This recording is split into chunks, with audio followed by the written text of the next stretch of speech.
Welcome to another episode of the Mixtape Matinee Podcast. I'm your host, Cole. And I'm Court. And today we have a really special guest on. We have Lola Wilson-Kolp from Obedient. Hi. Thank you for having me.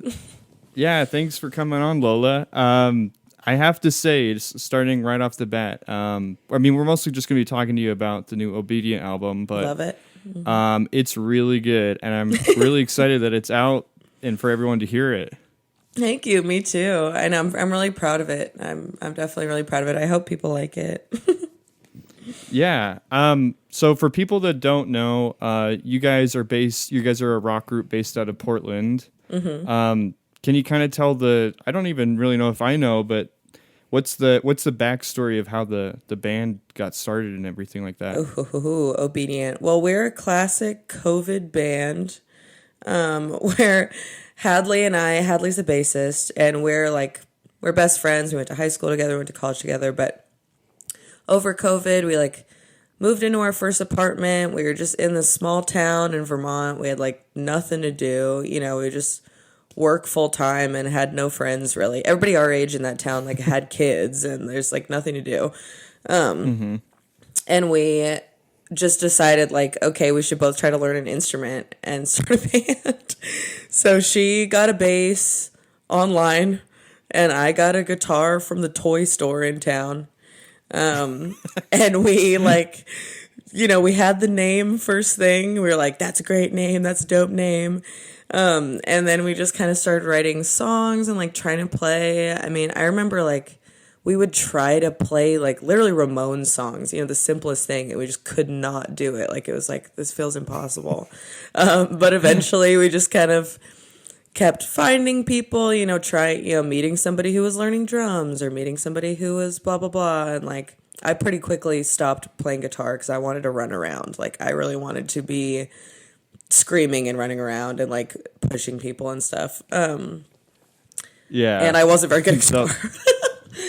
But yeah, then we just kind of went on that way. We went back to school for a little while, played on our college for a year or so, and that was great to get our chops with such a supportive, there was no other bands really. There was 3 other bands or something on campus and no other punk bands. So everyone was just super excited every time. We could play every week and it was an incredible crowd every time.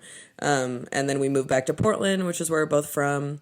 Met Caleb and Bim, who are now the guitarist and drummer, and we're hey, we need somebody. We kind of want to keep making music under this project, and we've written 2 albums with them now, and we had an album from before too. So it's just, I'm really just kind of can't believe that it's all real. Yeah, that's cool. So you said that you had Obedient kind of already picked out. What's the story with the name? Well, to be honest, Hadley and I both are huge fans of Blade, who is a Swedish rapper. And never heard of him. It's kind of a secret of the band. No boys that have ever been in the band like me to share this, but it is named originally after a Blade song. But it's also just... That's awesome. We were okay, we're we're girls with a band. We both one-word names. And it's funny to be we're obedient. Haha, That's women. Cool. Dang, I'm going to have to go check that song out. I didn't know that. Yeah, you should check it out. It's a great song. Yeah, so for people that don't know, Bim is also the drummer in this other really cool noise rock band called Help. And then Caleb, who I believe on the album he played guitar and then saxophone, and then he do keyboards and stuff like that too. Yeah, he also did keyboard and grand piano and organ on that album. It's and organ. Yeah, he's a talent. He's also in a band called Black Shelton and the American Dream, which amazing everybody should go check those bands out too. Yes, highly recommend. Yes.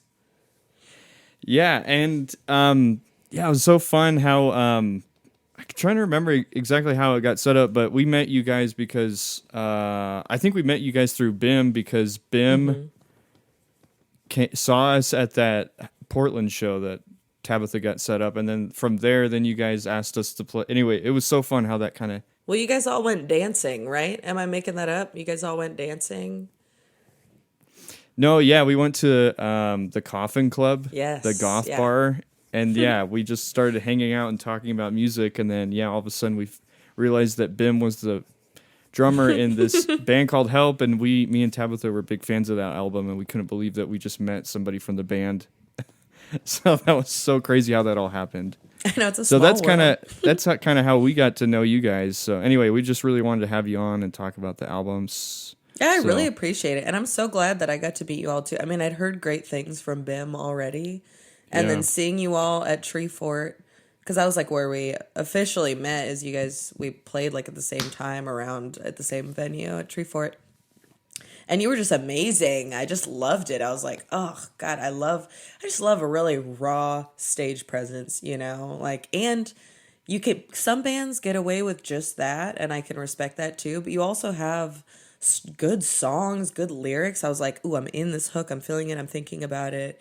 Yeah, I had a great time. And that show in Spokane really blew me away. I mean, Tabitha is truly, amazing. Yeah, the feeling is mutual. Yeah, when I saw you guys were all dressed up.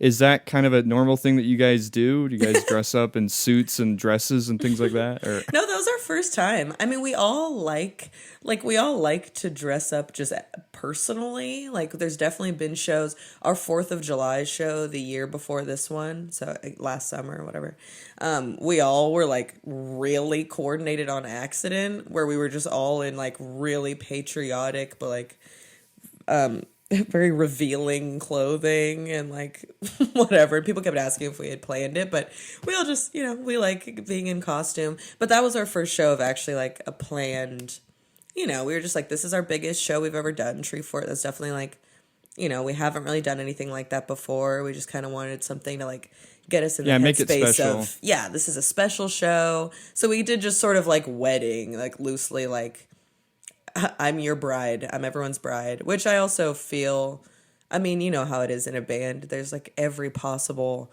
dynamic going on in the band. And sometimes I feel like I'm like everyone's wife. So it's fun to kind of play it out on stage and like be sweating, like watching them all in their suits. Bim drumming in a suit. I was like, I can't believe I'm seeing this. yeah. Well, I want to ask a question about Rasta Farsi. Please. I really enjoyed. It's about how many minutes? 22 minutes long. Mm-hmm. And so many of the tracks feel like fever dreams, and in the best possible way. Mm-hmm. Were they written from lived moments, or are they more like characters you slip into? Ooh. I mean, a Or little neither. bit of everything. I mean, definitely some of them are lived moments. I mean, everything is like based on lived experience in some way, but it's not always things that happen to me. It's like things I'll witness, or definitely also things I read about. I mean, Industry Americus, that's like a real baby. There's a real baby named that. I think her name is Industry Americus Collins. Really? And so I read a long article, like an interview with her parents kind of, and I was just like so struck by that name, that the character that song kind of becomes is different than that literal baby. But I was just like thinking about American production, American, manufacturing, like American entertainment, American surveillance, and like breeding. Like, who is this ideal citizen that the right wants us to be breeding? Like, who is that person?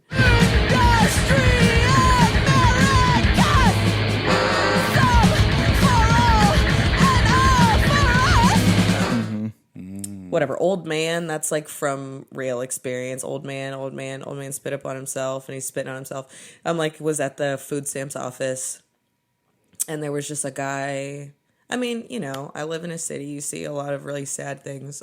Homelessness is a huge fucking problem in Portland. I grew up here, and it's like been a problem my whole life, and it's only gotten worse, obviously. But yeah, he was just spitting on himself. Mm-hmm. He just couldn't stop. I mean, we were there for I was there maybe 2 hours, and like the security guards kept going over and being like, man, you can't keep doing that. And it's like, he obviously doesn't want to be doing this. He's just like, can't stop spitting. Like, what do you want him to do? And he was like, get me a fucking cup then. And they're like, okay. So they like gave him a cup and they're just spitting in the cup. I was like, this is just like so sad. Oh man.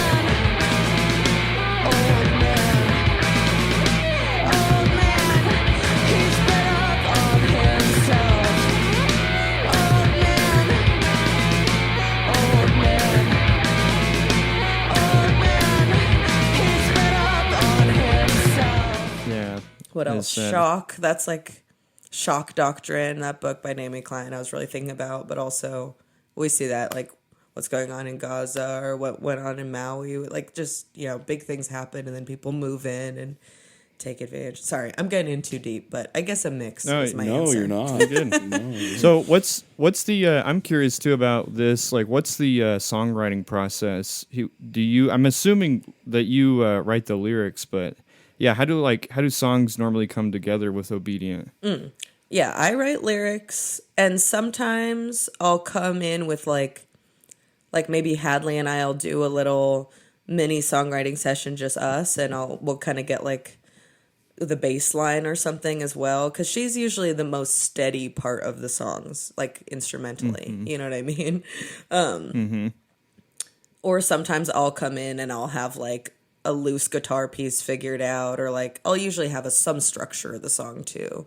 But things evolve also while we play, and then I bring it in and we just kind of jam it out, and it happens. Like sometimes it's really easy, sometimes it takes a really long time. Who Died was like a real challenge that took a long time. I feel like we didn't even really know how it went until we were recording it. Who died? I forgot it, but I still think I got it. Who died? I forgot it, but I still think I got it. And then some of them were also just, and we recorded with this incredible man, Mike Vasquez, in Astoria, Oregon, who was just such an angel, and he records out of his house. It's like this beautiful house. And we were staying there and everything. And on the last day, we like had done everything. We were like, okay, let's just come up with a couple more songs. So Kicking the Table came out of that, which is the last song, which is like really different. It's very like kind of like a beautiful, soft, like repetitive kind of song. Kenny came out of that as well. Yeah, like Kenny's cool. Kenny's like this like old school kind of love. Yeah, little love song. 50s kind of song.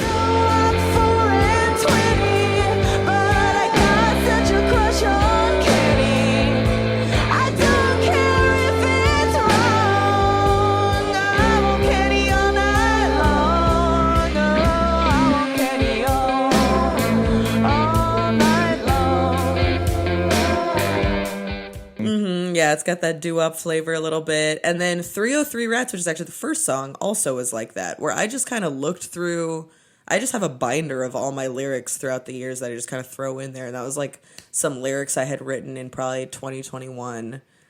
And we just sort of busted it out. And yeah, is that a reference to Denver, the area code? Whoa, it's actually a reference to my exit growing up, my childhood, like interstate, my I-5 exit. Oh, cool. I looked it up. I was like, what's the area code for 303? What is 303? Yeah, exit 303 to Swan Island. But it's actually just a dream. That one is just straight up a dream I had. And then I like wrote it down a lot. I was like 20 years old. But about these 303 rats. 303 rats! Yes! 303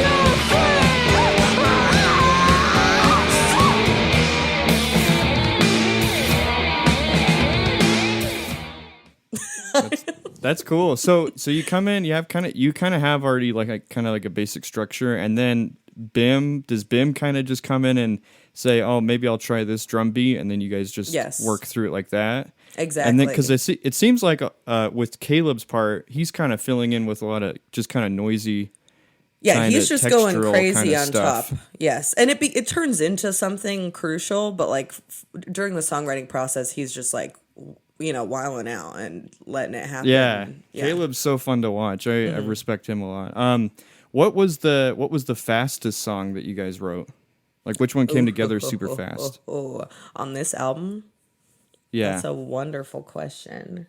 I mean, Kenny was really quick because it's just so straightforward. Straightforward. Like, it's just like we didn't have to we were not reinventing any wheels on that song. Yeah, whose idea was it to do the doo-wop thing? I thought that was so funny.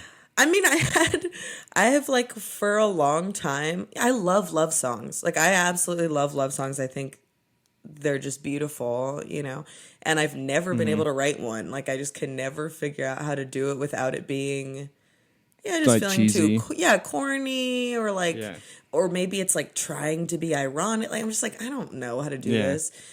So we started on that one. I was like, let's just try a love song and just not think about it. Like, let's just let it rock. And it was literally, we did it, we just ran it, and it happened beautifully, and we're like, okay, let's record. And that was probably like the second or third time we'd ever played, like had ever been played, is that recording. That's awesome. Yeah, it gives me like hairspray vibes. Oh, I mean, that's like the musical. Literally like the original Hairspray in 1988. That's like my favorite movie of all time. Well, there you go. That's awesome. I have a question actually about that track. Please. Who is Kenny? Kenny from South Park. Oh, because of the orange coat. His orange coat. He's always dying, but he's so divine on Cloud 9. Oh my gosh, I didn't even catch that part. The dying of the divine. That's so funny. Yeah, it's a little. I mean, it's like, it's definitely, when you think too hard about it, it's kind of gross because it's like, I want to go to bed with this like 8-year-old or whatever, but that's not true. He is a cartoon character. Yeah, so back off, everybody. Yeah, he's mine. No, that's funny. How long was the recording process? How long were you guys at that guy's house? We were there for, I think, 4 days total. And it was like, the first day was kind of settling in and figuring it out. And then it was like, we would have to stop around 6 because it was a residential neighborhood. And we also all sleep in. So like a long afternoon for those couple days. And then we could practice in the basement too if we needed. Yeah, but it was super nice. I mean, that was definitely the most luxurious recording situation we've had. Everything else has been pretty like rushed, and we're kind of like inventing it, and someone's doing the engineering that's like also figuring it out, which is so great. But this was very like, it was to tape. It was a 24-track 2-inch tape. Like, he was super professional and also just like chilling at the same time. Yeah, I felt very blessed by that situation. Oh, that's cool. Awesome. So who did the mixing on the album? The mixing was Thomas Malbus, I believe his last name is. I think of him as Thomas Breakfast because that's his Instagram.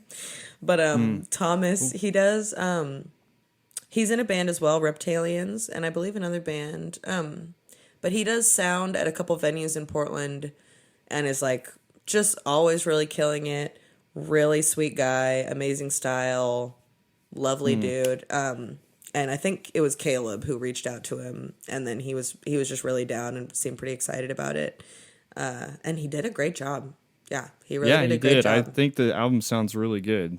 Yeah, so. And we are not the easiest band to mix, I would imagine. Not that I really know about mixing, but I think, especially with the variety between songs, but also just like, yeah, it's it's not the most conventional music in the world. Yeah. My question about, I guess, the album title, how did that come about? That was just something my boyfriend said, and I thought it was funny. Oh, really? Farsi is the like Espanol for Spanish. Farsi is the Farsi word for Persian, which is like the language of Iran. My family's from Iran on my mom's side, and I've been like trying to learn Farsi for a long time. It's pretty difficult because there's not much of it in the US, and also like there has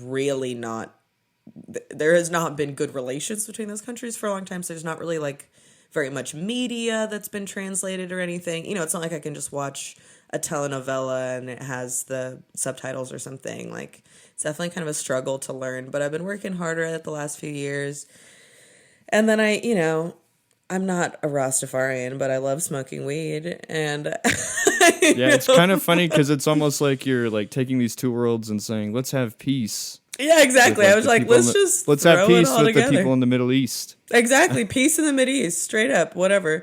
I mean, yeah. that's what I got from it. So I was just curious. That's cool, though. Yeah, exactly. I mean, you got it then. Like, it's funny and it's true and it's just like too perfect. Also, Rasta Farsi in Farsi means the Persian direction, which I like. Whoa, that's dope. That's cool. I like that.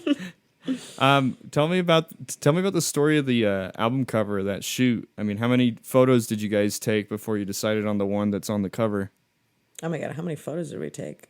That's a good question. Or was it just one? Did you guys? No, just it was get in not one. It was not just one, but it was like we did a little photo session. I had just moved into a new house and it was all empty. So I was like, this is perfect. We have there's a wonderful photographer in town, Harper A.K. Oh yeah. Yeah. We just saw Harper. Great. We went and saw Frankie and the Witch Fingers and she was doing the merch table. Yes, yeah. And I also fun met to her see at her. Tree Fort, actually. So there you go. Bringing it all together. Oh, yeah.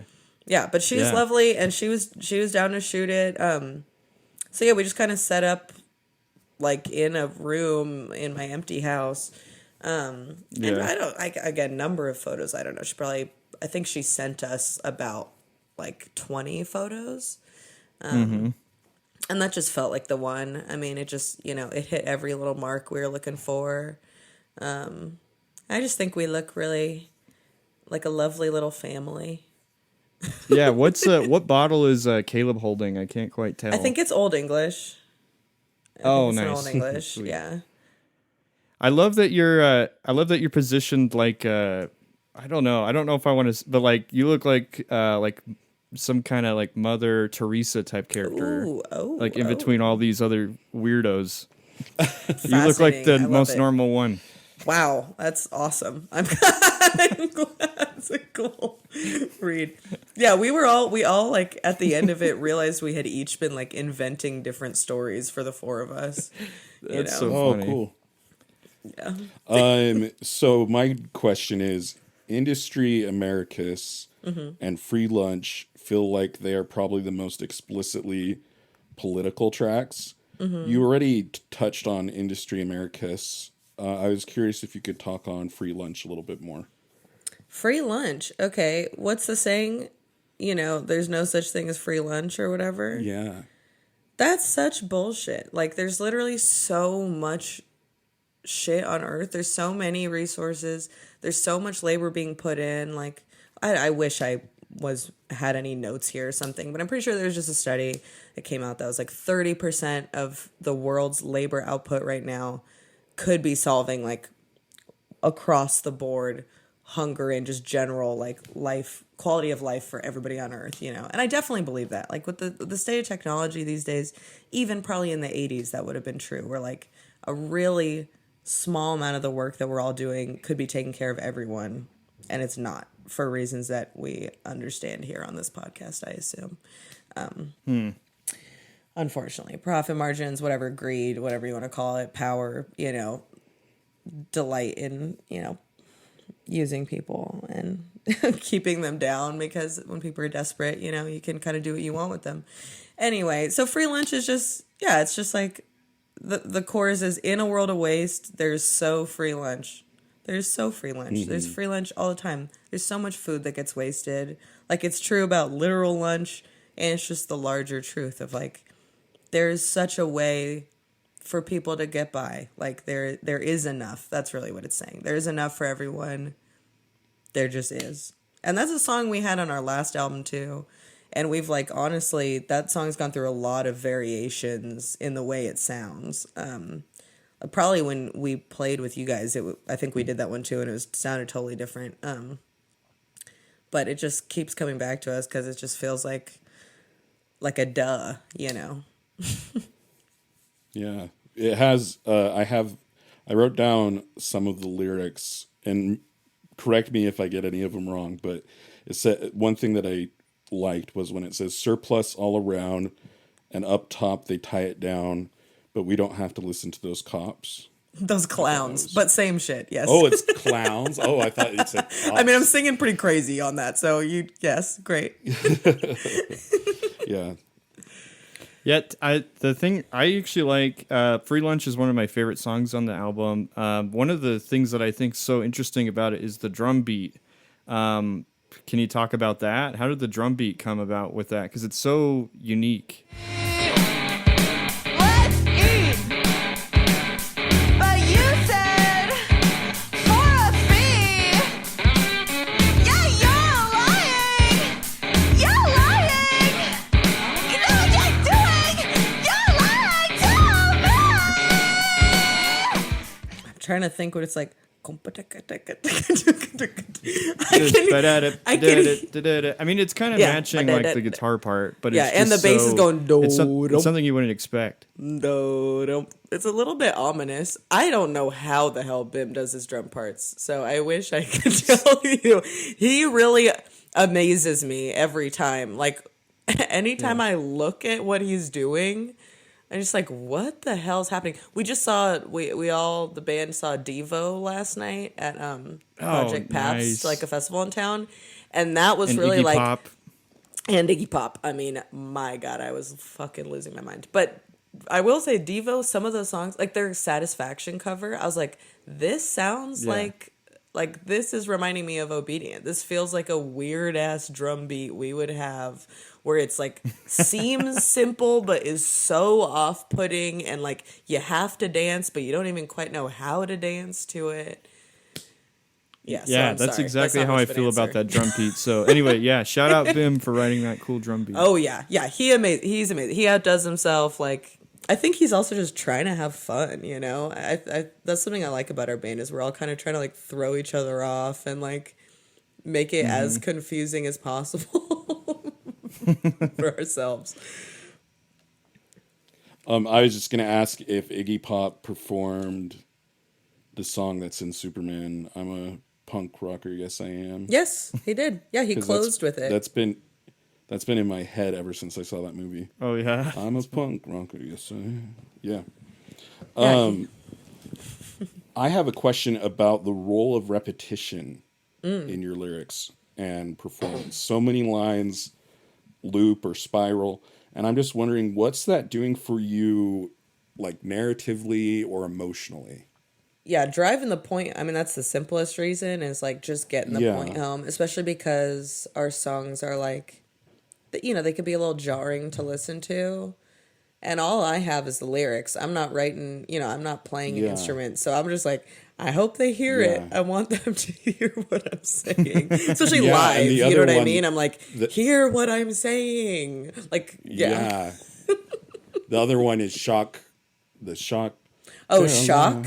Yes. Well, Shock Yeah. especially is like that song is, to me, is really about, I mean, it's about a lot of things. Like I was saying, like shock and awe in general, and it plays out in a lot of different ways throughout like modern day capitalism, probably back in the day too, but I can only speak for my lifetime. But the like scene that I'm trying to create in that song, or like the headspace, is really like torture, like being in like a sensory deprivation torture room. That's like kind of what inspired that song. So just that like repetitive, like nothing is changing in that room for you. You know what I mean? Like, it could be prison. It could be like, I mean, it could be any number of fucking places around the world. But, yeah, just like all you're really getting is that shock over and over. You're just kind of like numb, but getting shocked over and over. Sorry, it's kind of an intense thing to say, but. So before we recorded the podcast, you sent me some albums that you feel like kind of influenced the songwriting of this album, and the three that you sent me were "L.A." by X, "This Is Pill" by Pill, and "Power of Pussy" by Bongwater. And so I went and I listened to those because, to be honest, I'd heard the first two, but I've never heard of Bongwater. So it was kind of interesting hearing, like what you thought were, what you said was like inspirational for you, and I definitely see it on the LAX album. I see that for sure on the songs. And then I guess my my question is, can you kind of speak on those albums since you texted me those, and I guess their importance to you? Sure. I And mean, I guess how you feel like those influenced the album. yeah, what the relation.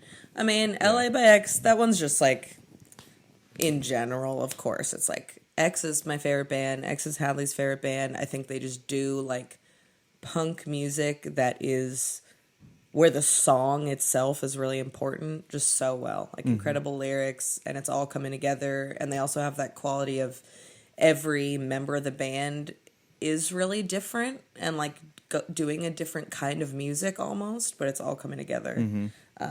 So that's just like, I just was like, I have to say them, of course, because it's true.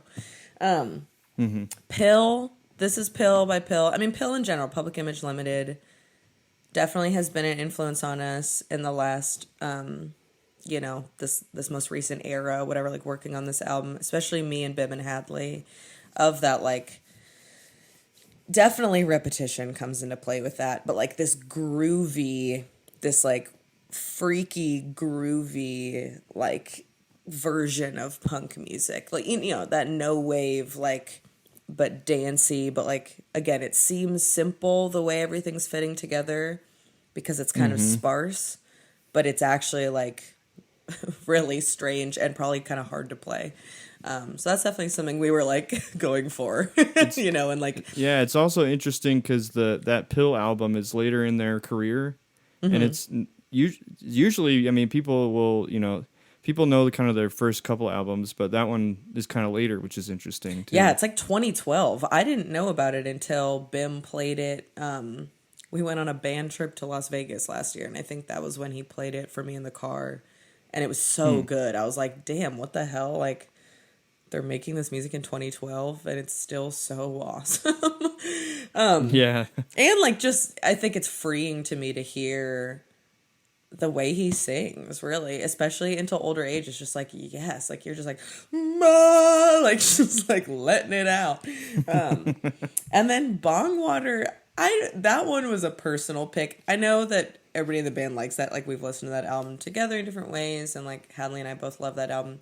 I don't know if that was as explicit of an influence to them as it was for me, but I think that, with Obedient, we are a punk band, and we are all punks, undeniably in many ways, like just in our hearts.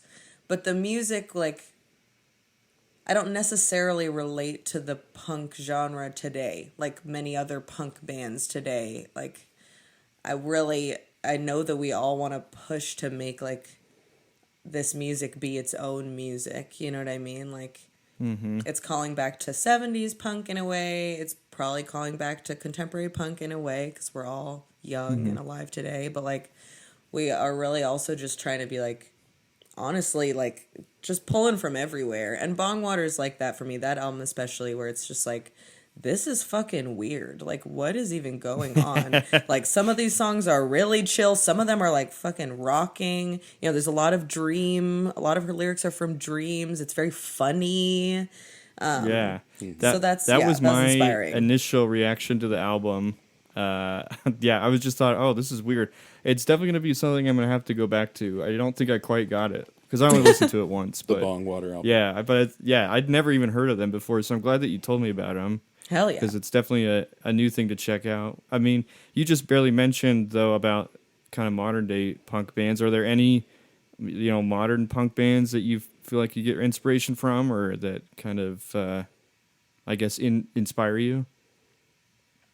Oh, I wish the rest of the band was here because I bet they would have better answers for you. I don't listen to very much contemporary music, honestly. So that's not something I'm saying as like, yeah, there's nothing that. wrong with it just that. doesn't really, it just hasn't happened for me. I feel like I just don't. Maybe I don't come upon it as much, or who knows. But there's definitely some great local bands that are like doing punk really well in Portland, and I would count you guys as well too in the Pacific Northwest or the West zone. Thanks. Like, yeah, you guys were amazing. Zap Pack is a band for any listeners out there. Which again, though, that ain't just like what punk is these days. Like, that is like some no wave crazy shit. Like, I feel like punk right now has like this like it's either like screamo or it's like shoegaze that like is kind of hardcore or something.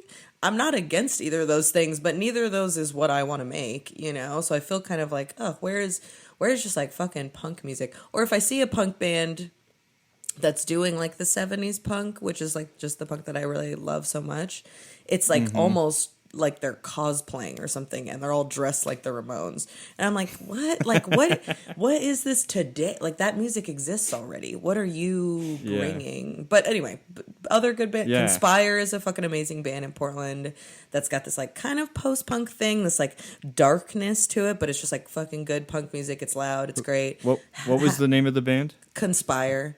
And they're a Portland band. Conspire, yeah. And they'll be touring with us. And then Happy Death Men is amazing. I don't know if they would call themselves punk. I think they are. They're a Portland band. And they're so fun to watch. They're like, you can just tell they're having a good time. They're like hard-hitting songs. It's fast. It's loud. Like, the kids love it. I mean, that's a great side of a punk band, is that teenagers love it. We love Happy Death Man. We actually had them on the podcast already on a previous episode. Hell yeah. So. I love that. Yeah, they just opened for Jack White, which is so funny. I'm like, I know. An insane It was bill. crazy. I wonder how that was. They texted me and told me that, but they're like, we can't tell anybody. I guess they couldn't tell anybody about it until the day of. Mm-hmm. It was like a rule that they had, like That's that so Jack White's sick. management said. Yeah. Which is there's also a which is band. kind of funny to me. Quick shout out to this band that I just saw for the first time in town. Fopo. I had never heard of them. Literally the best set I've seen all year in Portland. And it was like punk, but also, do you guys know the band Salem? Nope. I haven't heard of them. Well, it was a 3-piece band. This amazing chick, Rose, was the singer, and she was just like snarling but funny but whatever but crazy, like doing all these amazing pedals and effects on her voice. And then they had a drummer who was killing it, and then a guy on like doing beats, kind of. I don't know the terms for these things, but like electronic sound. How do you spell Fopo? Fopo. Okay. But they were I'll have to amazing. check Everyone those guys should out. seek them out. I don't know when they're playing again. I don't know what their deal was. I had never heard of them. I got the tape. It was $5, and it's amazing. I listen to it all the time.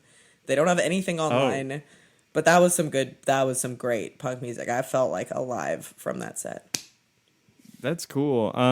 Tabitha wanted me to ask you specifically about, so, I mean, both of you guys are both influenced by no wave music, but she wanted me to ask about, you know, if you're influenced, I guess, mainly by James Chance, but then also what is it about no wave that you really gravitate towards in your music?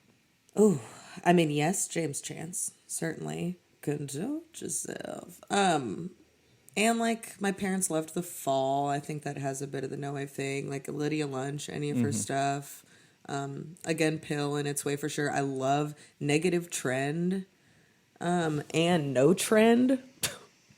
Double Trouble, but like too many humans. That EP was like my favorite album for a really long time, and that's very like droning, crazy, and that's No Trend. They're like I believe they're a Midwest noise band from like the early 80s, but anyway, I mean, I like that it's just what it is. Like, it's just raw, and it's really not trying to be sceney.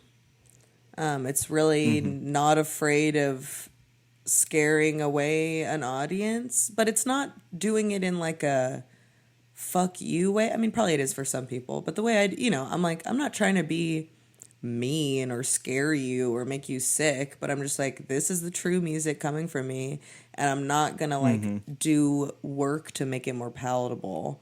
And I think that's really important also for women artists, not to be corny, but just be like, I'm gonna be ugly on stage, and I'm gonna like spit and I'm gonna do whatever, and I'm gonna sing my weird song, and maybe I lose my voice, or maybe it just like sounds awful, but it's really what's coming out of me right now, and it's how I feel, and like hopefully that means something to you, and if it's freaking you out, that's okay, you can leave. I'm not gonna like chain you up here, but Yeah. It's just what's up. I think that's one of the reasons why me and Tabitha like No Wave too. Is it's just like, anybody can get up there and play music, which is kind of cool, which is really punk and everything. And for those people that haven't seen you guys live, I mean, you are an amazing front woman. Oh, thank you. For the band. Like, who are some people in other bands that kind of inspire your stage presence and things that you do? I mean, the absolute dream, the beyond, the number one is, of course, Iggy Pop. And that's what everyone says, and it's because it's true. Like, he really just did it so right. I mean, Tina Turner also is definitely an inspiration, especially because she could, like, just both of them, they can go so crazy, but also even if they're standing still, there's just that power where you're like, oh, how do I describe it? Like, and I am not saying at all that I could ever live up to those two. They're literally like fucking legends, and also we're doing so many drugs, and I like don't do that. But I do relate to that feeling of being up there, and it's like all I want to my core. Like as soon as we start the first song, the only thing on my mind is like a total desperation for everyone in the audience to just look at me. Like, I'm just like, I just need you to fucking watch me this whole time so bad. Like, I need it. And I'm going to do anything to keep your eyes on me. Yeah. You're one of the few people that match Tabitha's energy as well. That's how I felt about Tabitha. Yes. I was like, holy shit. Yes. Like, oh my God, look at her. Well, well, I remember that story Tabitha told you about, like, how you totally shocked her at the Treefort show, and, like, it was, like, the first time she didn't know what to do. Like, what? It was, like... I mean, that's how I felt in Spokane. We were following you guys, and I almost never... Sometimes I feel nervous to follow a band just because it's like, wow, they really matched this audience, or, like, wow, they were really tight or something. But I always know in my heart, like, well, I'm going to fucking kill it because, like, nobody was doing what I'm about to do. But Tabitha, I was like, oh no, how do I follow her? Like, she's so good. She's writhing around. No, like, what do I do?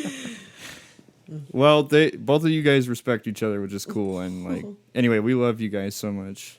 I'm really excited to play with you all again and just to see you guys again. Yeah, it's going to be fun to hang out again. It was fun to hang out in Spokane. It seemed like to me there was a thread of class rage, addiction, and disillusionment in Rastafarsi. And a lot of it kind of felt like it came down to, like, I don't know, maybe I'm projecting. Please. But this idea of survival,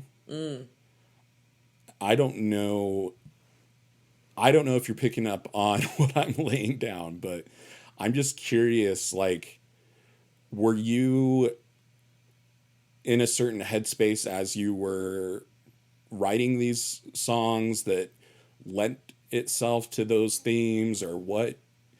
Like, I'm just curious, like, about what inspired that. I mean, I think you're totally right. I mean, to be fair, I think any read somebody has is kind of true because that's how it is with art. But, like, I mean, definitely, don't you feel disillusioned and angry and like you're trying to survive? Like, I don't think I or any of us was any more in that mode for the writing of this album than we are any other time. But, I mean, that's always on my mind. Like, shit is really bad.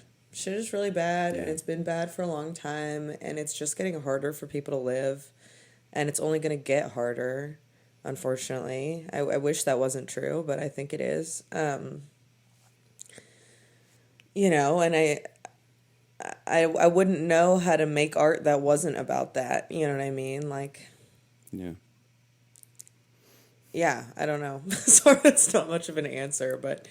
No, I think that's a really good, really profound answer. Like, it's not that you were feeling that way more when you were writing the album. It's that's how you feel Yeah, it's a just lot how of I the time. feel, and that's how people feel. Like, it's not just me. Yeah. I have a very luxurious life comparatively for the history of man and for right now. Like, I live in the United States. I have a place to live.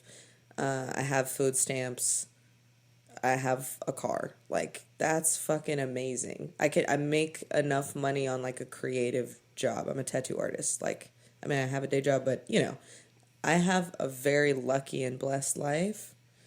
And still, I mean, what is out there for us? It's just like fucking dissociation. What are the drugs of today? Ketamine, weed, whatever. Like, people are just trying to check out. Like, Yeah. people are really trying to check out, and I don't blame them. I mean, even alcohol, whatever. Like, it's hard to live today, and writ large, people's happiness and freedom are really not a priority, it seems like, for the people in power. Yeah. Shocker. Yeah, I don't know. I'm sorry. I'm getting So abstract, you're a but tattoo artist by day, is that what you said? yes, yeah. So we had landowner on, and one of the questions, he is a landscape architect, is that right? And also an urban planner. And Oh.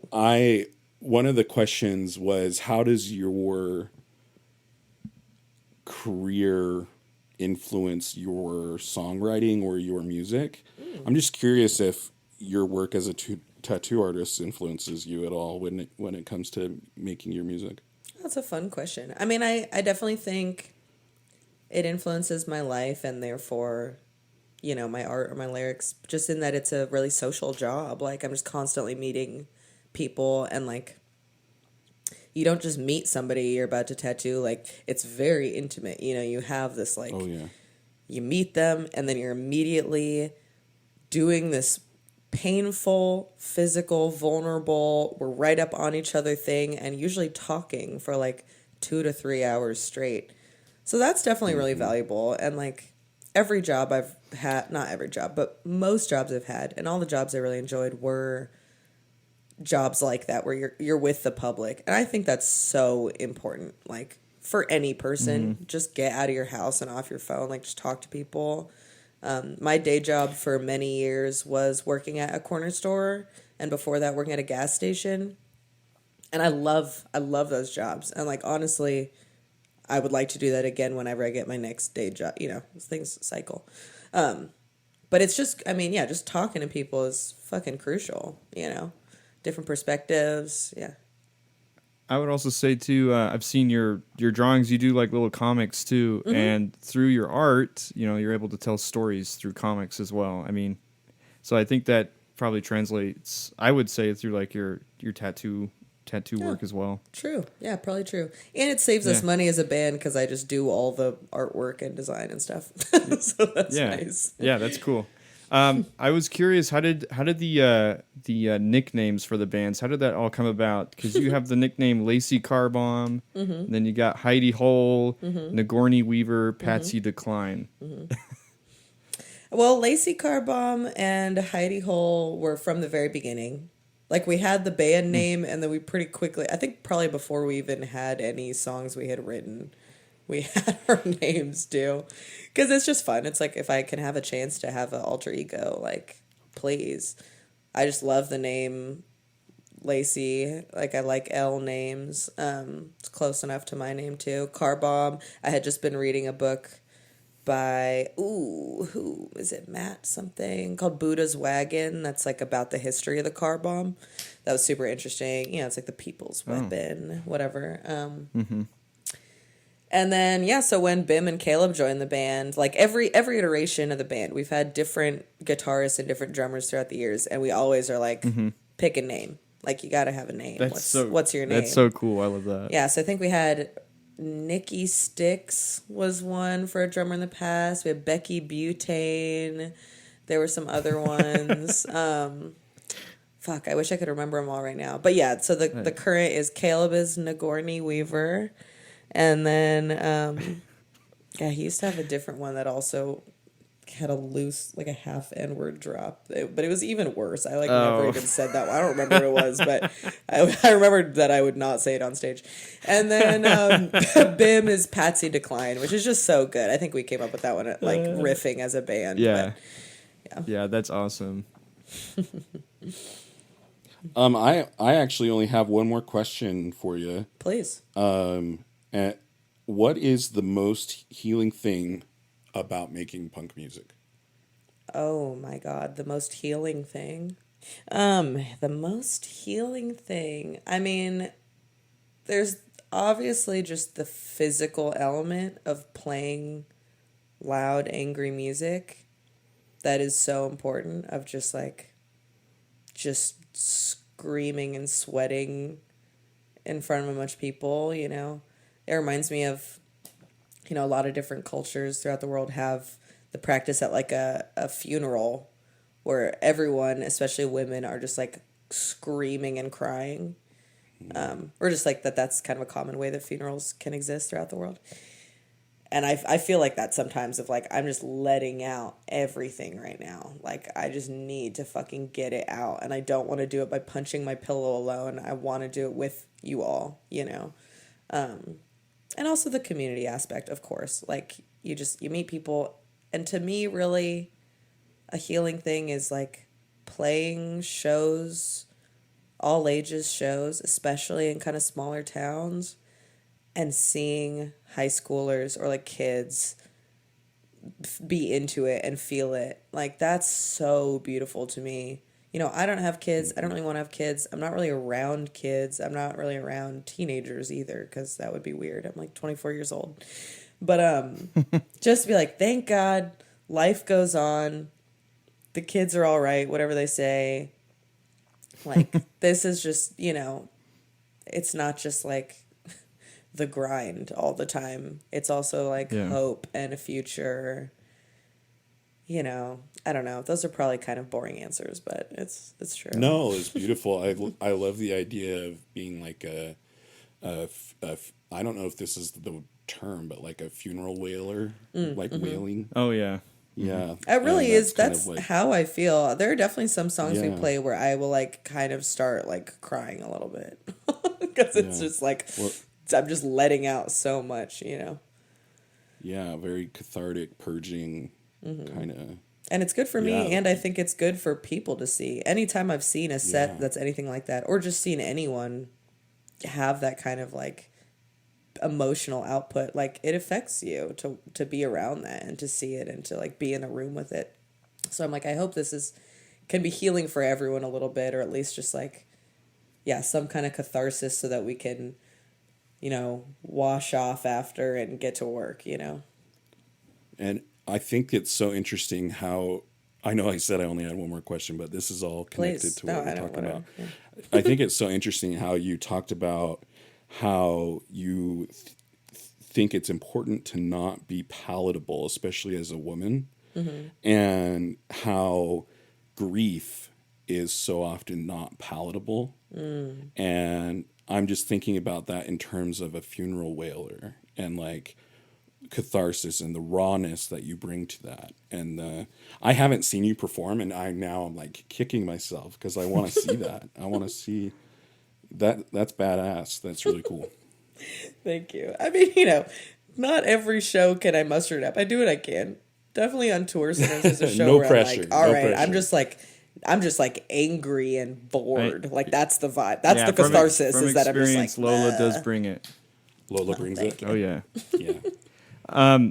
So yeah, I just wanted to say, like, I had a couple songs I just wanted to highlight on the album. Again, people go check out Rasta Farsi. It's an awesome album. It's out on streaming services. But my three favorite, I love Shock, I love Free Lunch, and I love Can't Trust. Like, those are my three favorite ones. It's again, I love the no wave kind of influence that you guys have. And yeah, I love how Can't Trust is this fast little, like, super angry song. It's super fun. But yeah, go follow Obedient. You guys are going on your West Coast tour. It's starting on August 4th, correct? And then it's going till the 17th, I believe. Yes. If you want to see us and Conspire play Zap Pack, we're playing in Boise on August 15th. Oh, yeah. Which will be we're at fun. Realms, It'll be right? fun to see you guys. Realms Arcade. What's that?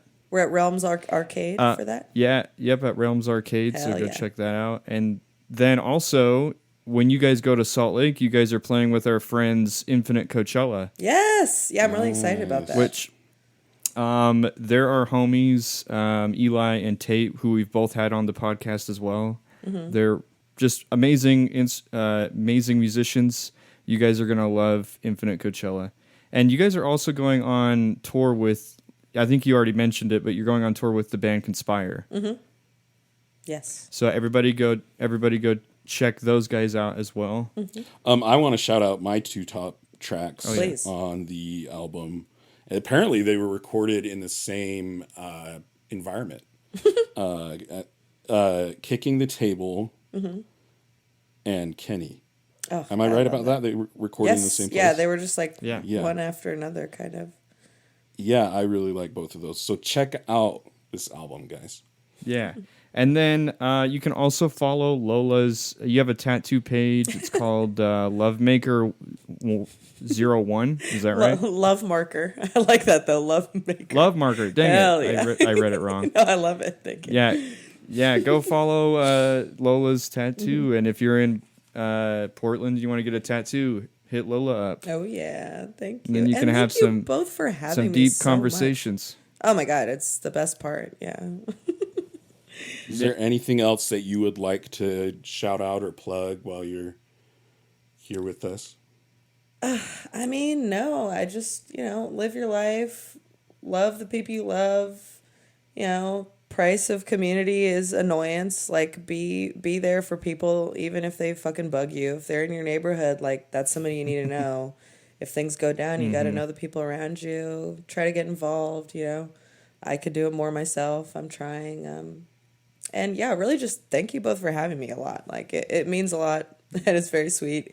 I appreciate all the research you two have done, and this has been a great conversation too. I'm excited to see you both. It was a lot of fun. Yeah, we're glad that you were able to come on, and there needs to be more bands like you guys, like Obedient. The ones Hey, that you just too. lay it all out there. Mm-hmm. Do you know kind of the premise of our podcast most of the time? Like, I okay think if I you was don't. told that, I mean, I don't listen to podcasts very much, but I was told that perhaps it's like you have a band with a new album and then it's comparing with a different album that they feel similar. Yeah. That's kind of structure. One of us or a guest will pick an album or a movie. Oh. And then we'll pair either the album with another album that we like or that fits in some way, or we'll pair the movie with another movie. Oh, that we that's like. so fun. I don't know if you're a big movie person, but it might be fun to have you on one of these times as a movie guest. Oh my God, let me know. I do love movies. The only podcast I did used to listen to really was a movie podcast. Oh, really? What was it? Every movie is good. Oh, I've never. It's I'll have to by check that one two. out. It's like two Seattle hardcore guys, Joey Mora from Gag and Casey. Oh, what is his last name? Whatever. From they're both also in the band Apex Predator. They like started that band while they were doing the podcast, but it's just funny. It's very funny. But yeah, I'd love to if you guys ever want to have me. I feel like I just opened up like a can of worms because now I just want to ask you about movies, but maybe we can save that for another time. Yeah, next time I'm around. Yeah, we can talk it for another time. But good luck on the tour, Lola, and send our love to the rest of the band members. thank you. And I will. can't wait to see you guys Yeah. in August. They said it too. Thank you. Really, thank you. Okay, later. We'll see you guys next time. Oh yeah. Bye.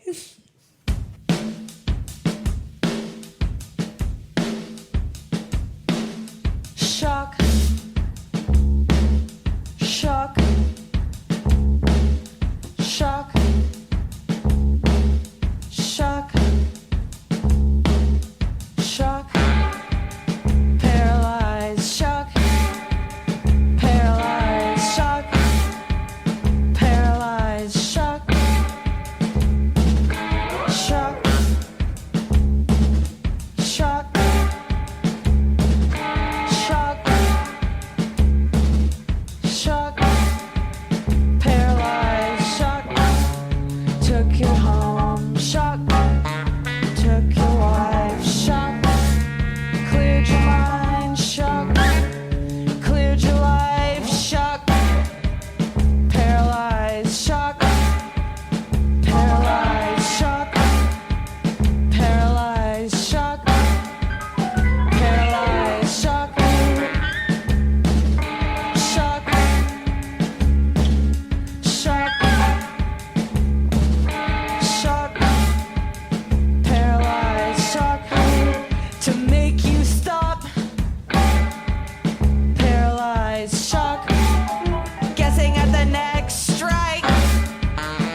shock.